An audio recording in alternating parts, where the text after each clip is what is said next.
Welcome to Hidden Voices, the podcast series which explores the less heard voices in health and social care.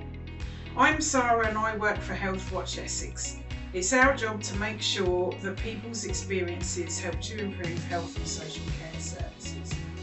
In this episode, we are talking about functional neurological disorder with Anna, who was diagnosed with the condition in 2019 and is keen to share her story to raise awareness. Hi Anna. Hi. How are you? Good. Having Excellent. a good day. Thank you so much for coming in and having a chat with me. We really appreciate it. So your FND, Anna, how did that start for you? If you're able just to sort of talk a little bit about how you ended up with that diagnosis and sort of the journey to that diagnosis. Sure. Well, I remember, I'll never forget, it was, I'd been working, got ready for bed, about 9 o'clock, sat on the sofa, as I always do. And the only way I can describe it is all of a sudden, if you're on the waltzers at the pier and you're spinning round and you've got like that force that sucks you back, and you can feel yourself going side to side and your face is like pulled backwards. Yeah. And my mouth drooped and I couldn't move my left hand side, and I just looked at John and I just said, I don't know what's that. Or I tried to, but because my mouth had drooped, I couldn't speak properly, and I was just sort of like gurgling at him. And he was like, oh my God, what on earth is wrong with you? And I was just trying to say, I don't know, but I couldn't move anything. I couldn't communicate. It probably didn't last that long. It felt like it was about 5 minutes, but I expect it was probably maybe a minute tops. So anyway, it stopped, and I just, after a little while, my face came back and I could sort of move my hands. And he said, what on earth was that? I said, I've absolutely no idea. I just had no control over myself, and it was really quite frightening. So I just sort of sat up, and he said, well, what do you want to do? I said, well, I'm coming back to normal now. I said, I just want to go to bed. So because my legs had gone quite weak, particularly my left one, he had to literally sort of carry me upstairs, and he put me into bed, and I went off to sleep, fairly quickly, I think. But then it was strange because I don't know whether I woke up in the night and had another one or if I was dreaming. But something went on when I was asleep, and then we got up the next morning and I just felt, now we refer to them as my FND hangovers, because it just takes me ages to get going. I can't do anything quickly. It doesn't hurt to lift my limbs, but I just don't have the energy to move. Yeah. So anyway, I got myself downstairs, and I was sitting on the chair. We were just about to take Millie to school, and I was sitting on the dining room chair, and all of a sudden it just hit me again, and I nearly fell on the floor because obviously the dining room chairs haven't got any arms on. And he saw what was going on, because I sort of like wobble, my head wobbled like a weeble thing, and he could see my face going, so he caught me and he said, right, that's it, we're going, that this isn't right.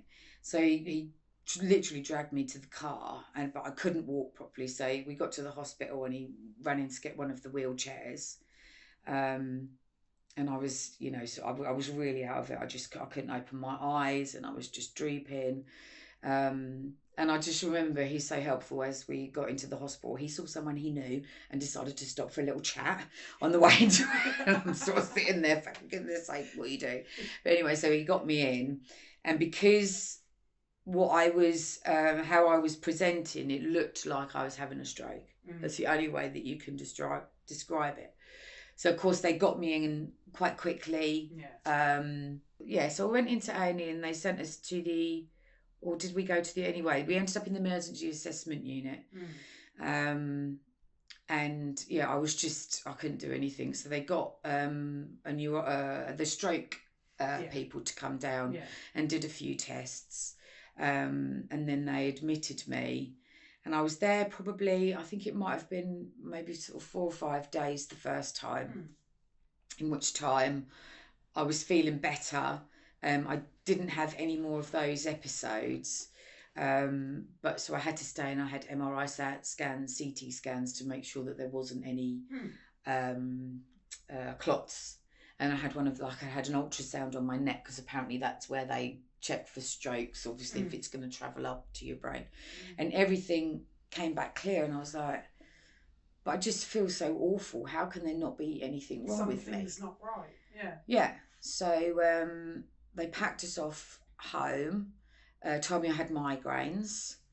I'm like, well, I don't have a headache, which I know it isn't everything to do with migraines, but whenever anyone said to me about migraines before, it's always the headache and you have to sit in a dark room, and it didn't tie up for me because I didn't have anything really, not much that was similar. So anyway, I was like, well, do you know what? You're the professionals. I'll do as I'm told. Go home. I'm not sure how long it was before I had the next one. It was probably a few weeks. Yeah, it all sort of happened again. So they sent me in again, couldn't find anything, had all the scans. So when we were at home, I said, right, because it's so difficult to describe when I'm having an episode how I feel. So I said, right, start videoing them so that they can see exactly what happens to me, and they can hear how I can't speak properly. So the next time that I went, I had another one of these sort of seizures. They took me into hospital and they brought a neurologist down, and he came down and he sort of asked me a few questions, and then John showed him the phone with the videos on. He said, oh yeah, you've got FND. And he picked up his files, put them under his arms and walked away. And I was like, right, I don't know what FND is. I don't even know what it stands for. What, you're telling me there's something wrong with me.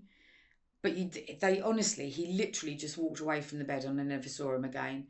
And sort of said to the nurses, what is this? Yeah. What do I do? Do I need to, you're going to refer me? Do I need to see anybody? Do I need to take anything? How is this, are you going to help me? What's the treatment plan? And they just kind of all looked at each other. So anyway, they discharged me, or I discharged myself at that point, because I was just so fed up of not getting any answers. I remember it was Millie's school play, and I really wanted to be at school for that. So I said, you know what, I'm just going. And so we went home, and then I got a letter to say that I'd see somebody. And by this point, this is when COVID was starting to hit. Yeah. They'd said that I could see, so there's only one person in the area in Cambridge, Addenbrooke's, isn't it? Yeah, Addenbrooke's. That understand or knows a bit about FND. They didn't even say that this person was particularly a specialist. So anyway, I got my appointment through, and then of course COVID hit, and I had a Zoom call. Well, that was no good for me. I need to see someone. I need to sit there and have a proper chat. You literally got like a 15-minute appointment. Yeah. And there was just it was a long time ago. My memory's horrendous. But just again thinking, well, what can I do to help myself? Because I'm quite a proactive person. I'm very much into my health and fitness, and I've, the last sort of probably the last 8 or 9 years, I've really looked after myself. I lost a lot of weight. I became more active. I run lots. I've done so many half marathons. I've run a marathon. I've done the Paris 10, where you run 10 miles with 35 pounds in your backpack. I'm not a wimp. I will get up and I will do these things. And even more now to prove that actually people that have this, it's not completely, you don't write yourself off. You've got to have a positive mindset. And I know that doesn't work for everybody, and like I say, there's varying degrees of this, and I consider myself to have it very lightly compared to what other people do. But that sense of feeling alone, and so I get a lot of pain, and I've got lumps on my bones, and I can't use my hands properly, which for someone that works in a kitchen, to not be able to chop an onion isn't very helpful. But apparently that's fibromyalgia. Okay. So they put me on tablets for that, which I don't think it is. I think it's more arthritis because of the, how I'm getting such restricted movements, pains in my joints. that sort of thing. But of course, I've had the tests, and again, it comes back clear. So they're like, right. And fibromyalgia is another one of those things where there's not a specific test for it. No. They rule everything else out and then go, oh, yeah, you've got that. Yeah. So I'm then given tablets to take to help with the pain for that, which bring on other symptoms. But it could be FND, but it could be a side effect. So they give you another tablet for that, which gives you another side. And it's just, I take about, I think I'm on about 12 different tablets a day for various things. But yeah, I mean, the thing at the moment for me is I have this thing with my muscles in my neck and my back and my shoulder, and all in my head as well, and my face, and it feels like cramp, but without the pain, when everything seizes up. And if someone makes me jump, or if I turn my head too quickly, then it all goes up here, and that's when it affects my speech and that as well. And it's a nightmare, because you feel like you're moaning about things, and I know that there's like so many people with, what I've got isn't life threatening, but without sounding too over dramatic, it's kind of life limiting, because you never know how you're going to wake up in the morning. I get so many different symptoms. Sometimes I carry sticks with me if I'm out, if I'm not with someone, because I was walking home from work once and I couldn't move my right leg. I was literally dragging it behind me, so I had to go to the shoe pairers and buy a couple of walking sticks to get me home, because I was just stranded I'm quite lucky when I have these seizures. 99% of the time I get a warning. I know when I wake up that day how the day's going to pan out. But then sometimes I don't. And when I've been at work before, I have various different types of seizures. So sometimes they look a little bit epileptic, and I sort of judder about. The ones that I first started having, they were more so your face would droop and everything, and I'd end up like almost holding my breath, and my face goes really red, like I can't breathe properly, and I end up snorting, and I did this at work. It was quite funny, because our area manager had come down, and he was just like, the look at it, because I can hear everything. Yeah. Whenever any of this, I can hear every single thing, and I know what is going on. But literally, I was at work and I could feel myself going, and I held on to the counter where I was in the wash up, and luckily it had a bit of a lip on it, so I managed to hold on to it. But then my hands, I couldn't move them. They'd like locked, and my boss said that my knuckles were white, and they'd brought in a chair from the staff room to get me to sit down, but my whole body had just frozen, and I just couldn't until it passed. And then it was just, and then I'm just floppy, and I can't do anything. Yeah. I have a lot of problem with my memory at the moment, and I'll be saying something, and I'm like, what am I talking about? Where am I going with this? So that has a massive impact on your day-to-day life, your work life, and obviously your home huge life as well. You said about Adam Brooks and talking to the specialist. Have you had any other follow-up since then, or no? So apparently with this, because appointments are so few and far between, you get one appointment with the specialist and then you're discharged. Oh wow. So I had this Zoom, and I was really hopeful, thinking, oh, she'll be able to tell me what I need to do and it'll be really helpful. And like I say, it literally was about 15 minutes.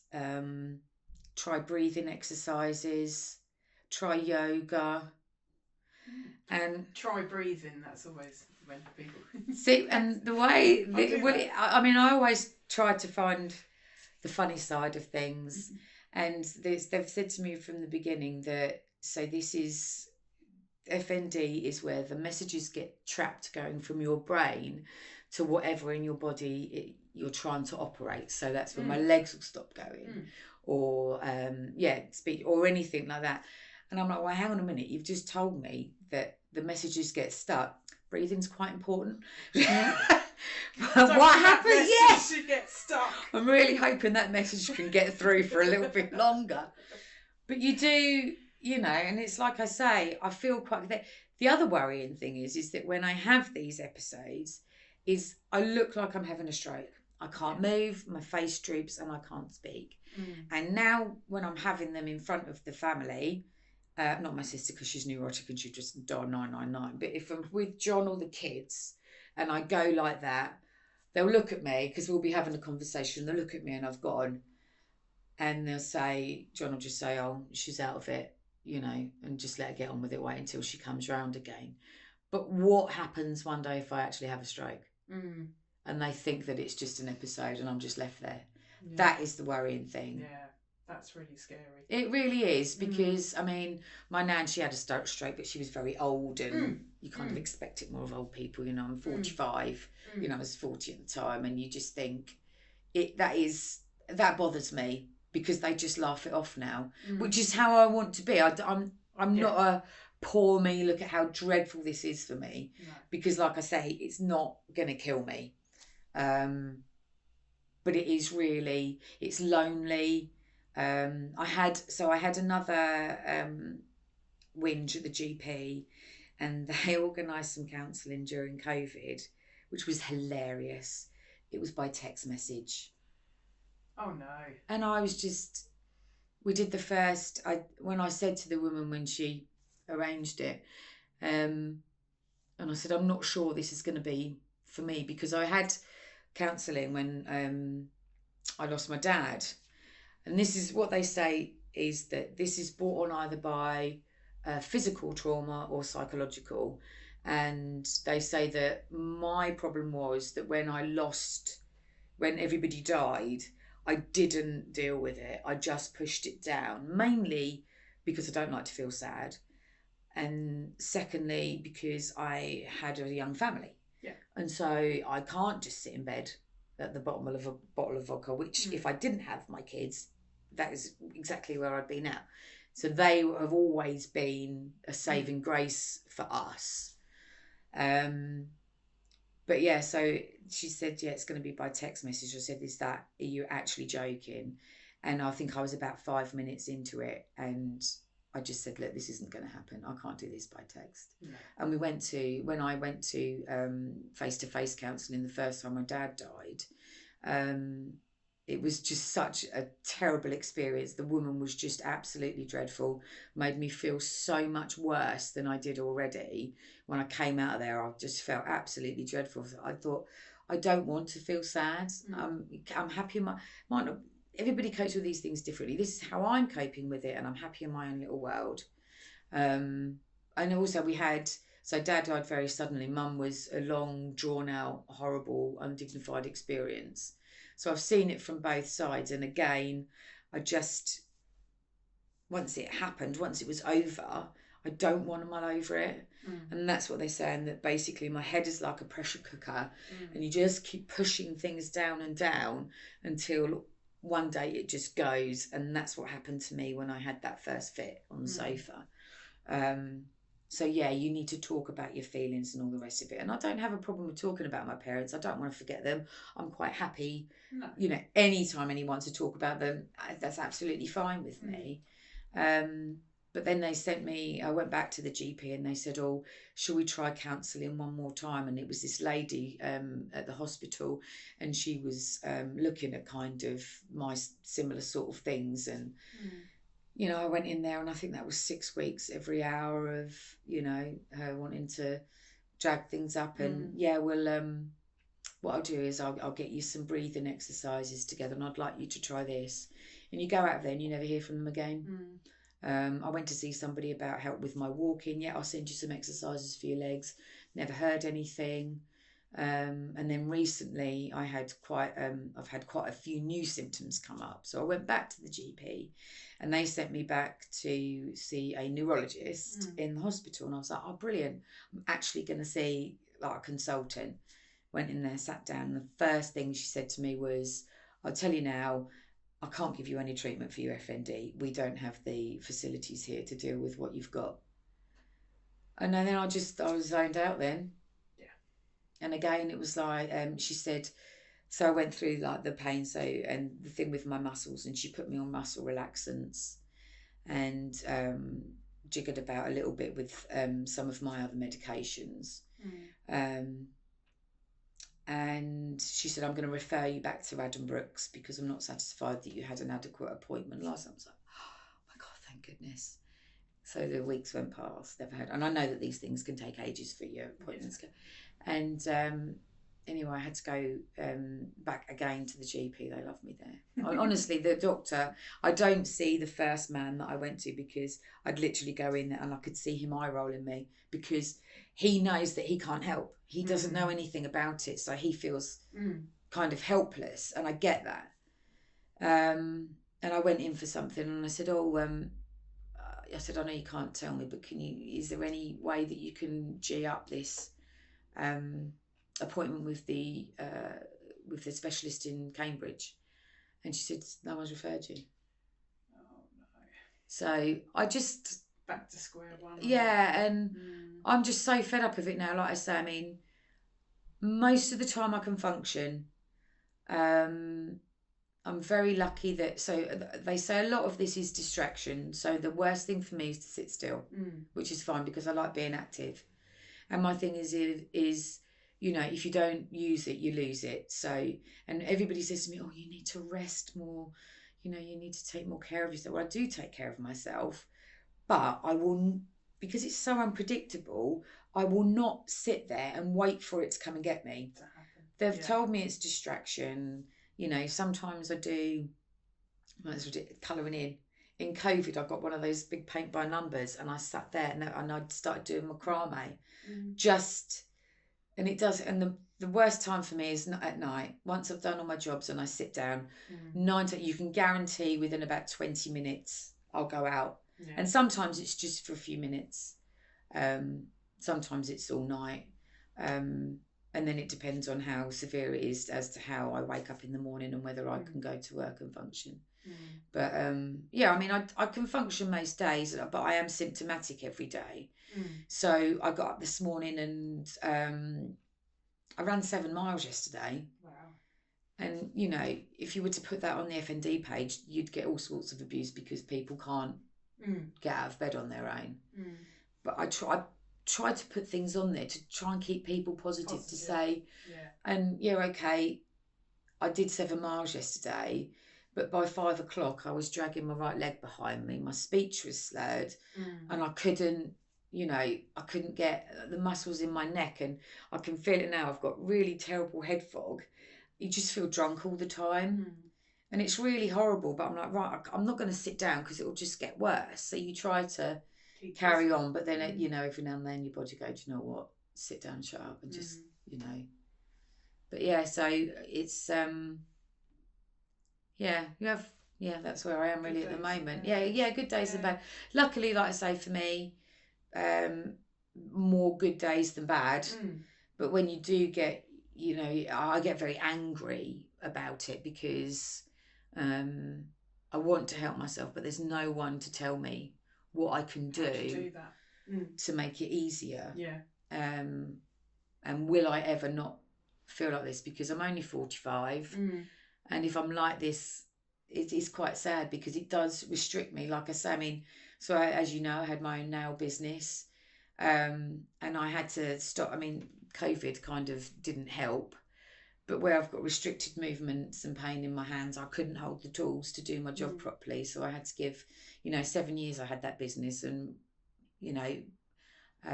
built it up from literally doing it in my kitchen for friends to having my own little piece of tranquility. I'm still devastated that you don't do nails. I am. I still haven't found someone as good as you to do my nails. So. I used to do Millie's, but even she goes to have them done occasionally because and that's what I don't like. I'm not a quitter. I will not give in, but there are sometimes, like I say, you're not left with it. Yeah.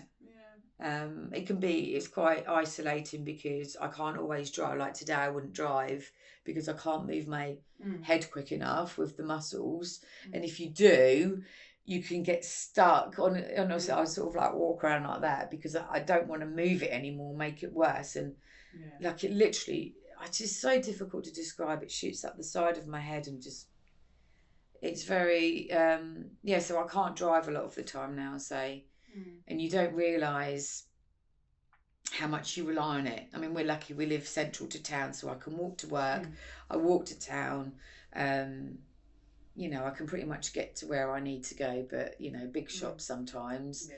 John will have to come with me because I can't drive it. But yeah, like I say, I just do what I can when I can. Yeah. Went for a swim this morning, got up, I felt fantastic. Had over an hour in the pool, and you know, sort of walking home. And John said, "Oh, you know, you're looking quite sprightly." So I said, "Yeah, I feel really good." So I got home and I said, "Right, I'm going to take the dogs out for a walk now because the forecast isn't great for the rest of the day." And I got about 20 minutes in and I could just feel it. And I thought, right, that's me for the day now. I know that.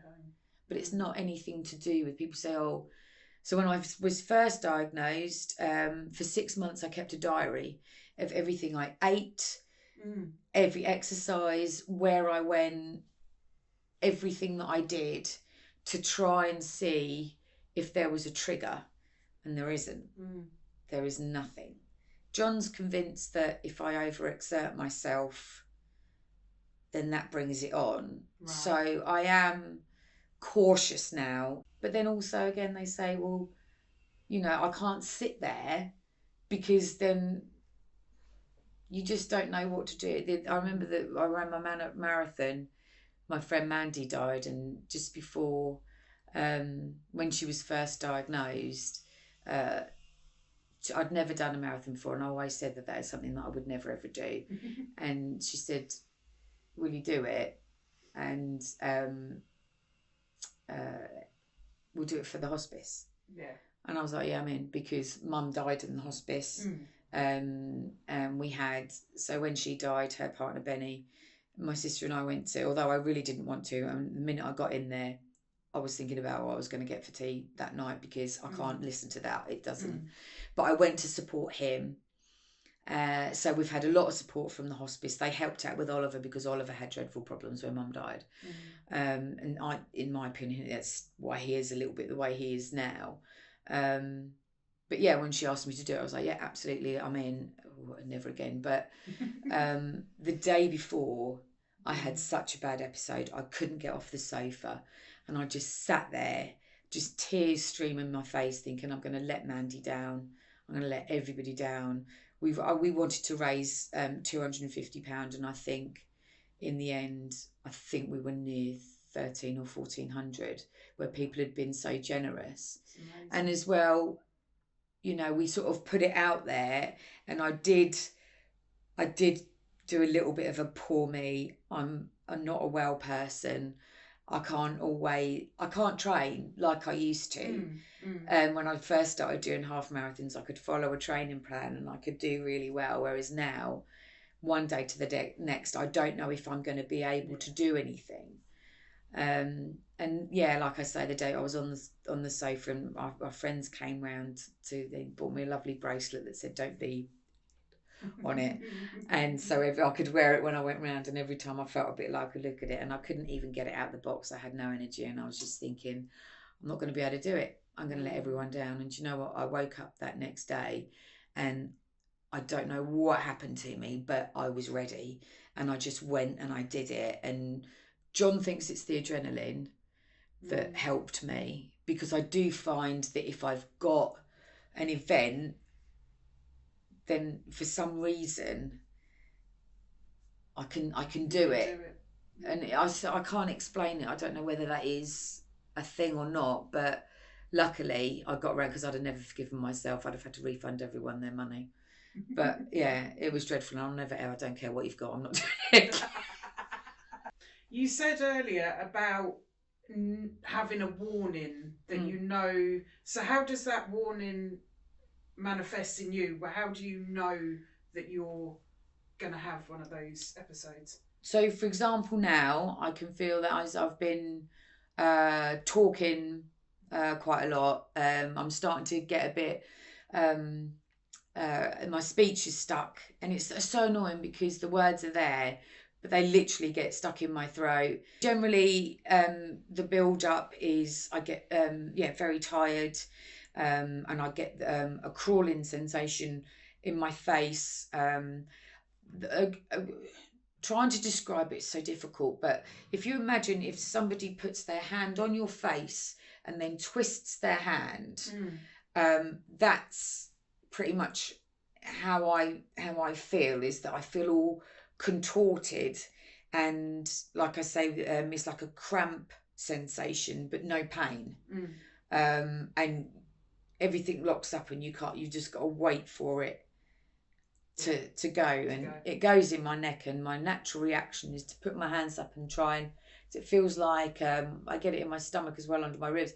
It feels like there's like a balloon in there, and you want it to kind of it's sort of sitting in your bones, and you try and push it and it just makes it worse. And how long does it take you to recover from one of those episodes? It very much depends on the severity of it, the length. Sometimes, like I say, I generally have them at night, and then by the next morning I wake up feeling a lot better. But I can, there are days when I wake up after a seizure and I'll open my eyes and I'll think, yeah, I feel not too bad. But then within a minute, I know whether I'm normal person tired or FND tired, and literally within the space of minutes, if I'm going down, then that's it. And then I just make sure that I get myself comfortable, make sure I get to the toilet in time, because I don't know how long I'm going to be able to, until it is that I can get there again. So yeah, it's that's the thing with this, is that you never know when it's going to happen or how long it's going to last for. And that is what I don't like about it. If they could say it's going to be this long, then you can cope with it. But sometimes days, sometimes hours. What do you feel that the future is regarding you and your condition? How do you think you'll manage this in the years to come? The only way you can manage this is by waking up in the morning and seeing how you feel. You never know how you're going to feel from one day to the next. I've never had any medical professional tell me that it's going to get any better or any worse. I do, when I've been on and read some stories online about this, there are some people that make a recovery, people having to learn to walk again if they've been wheelchair bound. Luckily, I've only had to use a wheelchair a couple of times. But that's the worst part, and the most frightening part is that you just don't know. I just don't know what the future is. I could be, John, even yesterday we were talking about having grandchildren, and his mum had terrible arthritis, and when she looked after our son for a few hours here and there, she had to have someone with her to do the poppers up when she changed him, and she couldn't always lift him up. And John started making reference to me being like her. And I said, with all due respect, I don't want to be your mother. That is not in the plan. So I have to keep positive, but it does really get you down. And I just have to give myself a kick up the backside and say there's people that would do, they'd give their right arm to be able to do what I do. Whereas, and I am aware of that. And that is how I live my life, is that you don't sit about and wait for it. You do what you can when you can. And then that's it really. So you mentioned earlier about an FND page. Is that the sort of support that you've been able to find? Is it very limited? And it's a Facebook page, isn't it? I think you mentioned earlier. Is it just a UK based one, or is it sort of worldwide? No, there are there's a handful, to be fair, but I try and stick to a UK based one, because obviously it's very different over in, there's a lot of people from the States on one of these, and their treatment is a lot different. There seems to be, because obviously theirs is all done by insurance and things like that. I think that they've got more available to them, but so there isn't. The only time I really go on a page, because like I say, it can really bring you down when you hear about other people's stories of over time they're not being able to walk, and and you know, and things like that can be really scary. So I don't tend to go on them. But if I do, if I get a new symptom come up, because there's so many hundreds of symptoms that they just tell you that that's it. If I'm experiencing something different, then I will go onto the page and I will say, hello, does anyone else have this? It's like we were talking before we came in here, my hair started to fall out. And so I said to people, you know, does anyone else? And there's always someone that will come in and say, oh, yes, but don't worry, or this is what I've done. So it's just really for me, do I need to worry about it? Do I need to go and see a doctor because this has happened? Or I'm just going to think to myself, you know, it's nothing dire. It's just another one of those things. And then I'll write myself a little list on the phone. And the next time I go into the GP, like I will do next week, I should be in there with a list as long as my arm. Can you just tell me what that is? But yeah, the pages are okay, but they can be pretty depressing. So I steer clear. And that's the only support that you found? Yeah, 100%. Yeah, I don't know anybody else that suffers with this, although people know that I have it. And there was one of my friends the other day, she messaged me and she said, oh, my friend's daughter's just been diagnosed.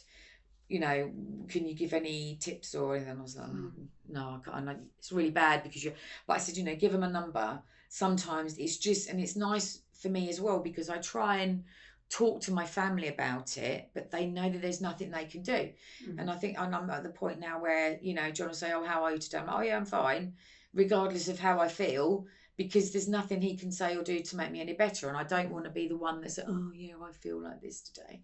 You know, I try and pick myself and get up, but then obviously he'll, so when I've been talking in here for a while, I shall now go back out to him in the car and he'll say, you're not right. And then we'll have to, you know, we'll see what happens from there. Yeah. See if I can walk around B&Q on the way without falling over. Stay in the car. Well, sometimes send him in. So sometimes I'll just, you know, we'll be somewhere, and it's generally, you know, or sometimes it's happened at Park Run, and I'll finish, and I'll just sit on the floor, and then I'll lay down, just because then I know if I'm going to have an episode, then if I can't fall anywhere, I can't hurt myself. People are like, what's she doing? How? Because this happened once. We were doing the Park Run and I ran it, and then we were doing another 3 miles for our friend, or the friend of the club, Gemma. She unfortunately died. She had a brain tumour. She was like 33 or something, really young. And every year they do like to raise funds for Brain Tumour Association and for the hospice. And I went and ran the 5K, and then I just had an episode, and I walked the next bit with 2 sticks. And everyone's like, what? They don't believe, they find it so weird. And I can see why people think that, because hang on a minute, or I'll be walking with sticks and they'll see me on the high street in the afternoon and they'll be like, you couldn't walk earlier. And people don't believe, that's the thing, is people don't believe that you can go from one extreme to another so quickly. Yeah. For the second part of our podcast, we're going to ask you to play our game Full Disclosure. It's a chance for you to ask thought-provoking questions of each other. We have a deck of cards which you will see in front of you, and each one has a question written on it. I'll grab a card at random and you'll have to answer the question that follows. Woo! Okay, ready. I didn't choose these, by the way. So, you've sort of already answered this, but what do you do to be active? As much as I can. I do not sit still, literally. Even when I'm watching telly, I'm fidgeting. Yeah, ants in my pants. Excellent. No one talks about... Oh gosh, is this supposed to be related to what I've got? No, you can say No one talks about wish. politics in my house. Excellent. What is something about yourself that you have learnt to love? Oh goodness. Just, without sounding all airy-fairy, just who I am. I'm happy with where I've got a lovely life, my family are great, and yeah, I'm just in a really good place at the moment, so what's not to like? Fantastic. What is top of your bucket list? It's not a bucket list as such, but I had like a list of things fitness-wise that I wanted to do. So I've done the 5Ks, the 10Ks, half marathons, marathon. I did the Paris 10, which I told you about. And so in 2 weeks' time, I'm doing my first and only triathlon. Yeah, so hence the pool swim this morning. Wow. I don't even know where my bike is, so that's going to be interesting. And having, I don't know, if, like, when you get off a bike Yes. and your legs are like jelly, I've then got to get off my bike and run for 3 miles. So if nothing else, it's going to be very hilarious to watch. So I'll let you know where it is and what time you come and laugh at me. We will come and support. Oh, definitely. God, it's ridiculous. If you could improve one thing in the NHS, what would it be?